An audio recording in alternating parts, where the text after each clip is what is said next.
मित्रांनो, तुम्ही जर एखादा नवीन बिझनेस सुरू करत असाल किंवा तसं तुमचं काही प्लॅनिंग असेल तर तुम्ही या 4P टेक्निक्स लक्षात घेणं गरजेचं आहे त्याच्या मॉडर्न अर्थानुसार.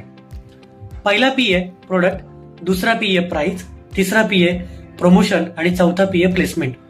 पहिला P आहे प्रोडक्ट. प्रोडक्ट हा इज इक्वल टू सोल्युशन असलं पाहिजे.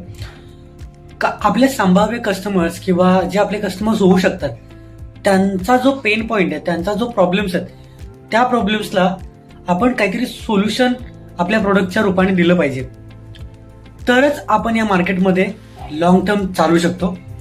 सेकंड थिंग आहे price. Price is equal to value.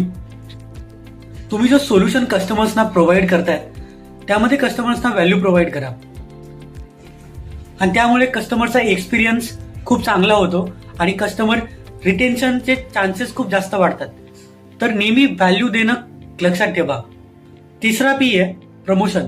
प्रमोशनमध्ये तुम्ही यूट्यूब, इंस्टाग्राम, फेसबुक, सोशल मीडियाचा वापर करून एज्युकेशनल कॉन्टेंट तयार करू शकता आणि तुमच्या सोशल मीडियावरती तुम्ही टाकू शकता.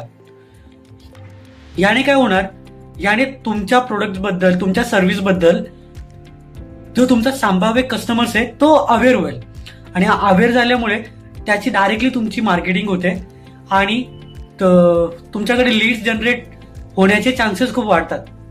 तुम्ही जितका जास्त एज्युकेशनल कॉन्टेंट तयार कराल तितका तुमच्या बिझनेससाठी फायदेशीर ठरू शकतो. चौथा P आहे प्लेसमेंट.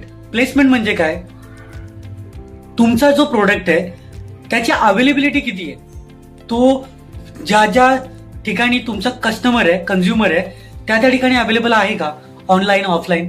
तर याचा तुम्ही विचार केला पाहिजे की तुमचा जो सर्व्हिस आहे, जो प्रोडक्ट आहे, तुमच्या कस्टमरला इझिली अवेलेबल झाला पाहिजे.